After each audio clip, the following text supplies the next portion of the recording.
லட்சுமி பிரியா சந்திரமௌலி தமிழ் திரைப்பட மற்றும் தொலைக்காட்சி நாடகத் தொடர் நடிகை ஆவார். இவர் சென்னையில் உள்ள ஸ்கூல் ஆஃப் சொசைட்டி ஒர்க் சமூக சேவை பள்ளி எனும் கல்லூரியில் மனிதவள மேலாண்மை பிரிவில் முதுகலை பட்டம் பெற்றார். தமிழக திரைப்படத்துறைக்கு வருவதற்கு முன்பாக எவாம் எனும் ஆங்கில திரைப்பட நிறுவனத்தில் முழுநேர வேலையில் சேர்ந்தார்.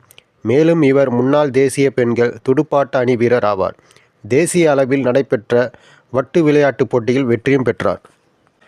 லட்சுமி பிரியா சந்திரமௌலி தமிழ் குடும்பத்தில் பிறந்தார். இவர் சென்னை சமூக வேலை பள்ளி எனும் கல்லூரியில் மனிதவள மேலாண்மை பிரிவில் முதுகலை பட்டம் பெற்ற பிறகு மனிதவள மேலாளராக பணிபுரிந்தார். தான் செய்யும் பணிகளை ஆக்கப்பூர்வமான முறையில் செய்ய வேண்டும் என நினைத்தார். எனவே எவாம் ஆங்கில திரைப்பட நிறுவனத்தில் நிர்வாக பிரிவில் பணியில் சேர்ந்தார். ஆனால் அங்கிருந்த வேலை பளுவின் காரணமாக அவரால் நடிக்க இயலவில்லை.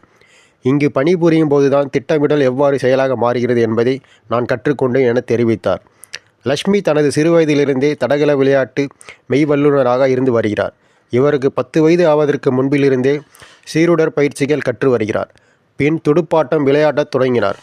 இந்திய தேசிய பெண்கள் துடுப்பாட்ட அணியில் பி அணி இடம் பிடித்து மேற்கிந்திய தீவுகள் பெண்கள் துடுப்பாட்ட அணிக்கு எதிராக விளையாடினார்.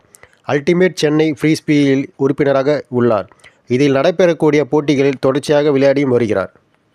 எவாம் நிறுவனத்தில் நடைபெறவிருந்த நாடகத்தின் நுழைவிசைவு நிற்பனையும் போது இயக்குனர் மகிழ் திருமேனி தன்னுடைய முன்தினம் பார்த்தேனே திரைப்படத்தில் ஓர் துணை கதாபாத்திரத்தில் நடிக்க இவரை அணுகினார். இவரும் அதற்கு சம்மதம் தெரிவித்து விடுப்பு எடுத்து 10 நாட்கள் படப்பிடிப்பில் கலந்து கொண்டார். கைலாசம் பாலச்சந்திரன் இயக்கத்தில் ஒரு தொலைக்காட்சி நாடகத் தொடரில் நடித்தார். அதன் பிறகு தர்மயுத்தம் தொலைக்காட்சி நாடகத் தொடரிலும் நடிப்பதற்கான நேர்காணலில் கலந்து கொண்டார். பின்பு முழு நேரமாக தொலைக்காட்சியில் நடிப்பது என முடிவு செய்து வேலையிலிருந்து விலகினார். பல வேடங்களில் நடிப்பதற்கான வாய்ப்பை தேடினார். பின் சாரதா எனும் கதாபாத்திரங்களுக்கு தெரிவானார். சுட்டக்கதை எனும் திரைப்படத்தில் முக்கிய கதாபாத்திரத்தில் நடித்துள்ளார். இதில் சிலந்து எனும் தைரியமான கிராம பெண் வேடத்தில் நடித்தார். மேலும் இதில் சண்டை காட்சிகளிலும் நடித்துள்ளார். இந்த திரைப்படத்தில் நடித்ததற்காக நேர்மறையான விமர்சனங்களையும் பெற்றார். இவரின் 2வது தமிழ் திரைப்படம் அறிமுக இயக்குனர் வடிவேல் இயக்கிய கள்ளப்படம் ஆகும். இதில் தன்னுடைய கதாபாத்திரம் சிறப்பாக அமைக்கப்பட்டுள்ளதாக, உணர்ச்சி பூர்வமானதாக, அதே சமயம் வலிமையான பெண் கதாபாத்திரமாக உள்ளதாக தெரிவித்தார். சிபி வலைத்தளம் லட்சுமி இந்த கதாபாத்திரத்தில் சிறப்பாக நடித்துள்ளார் என தெரிவித்தது.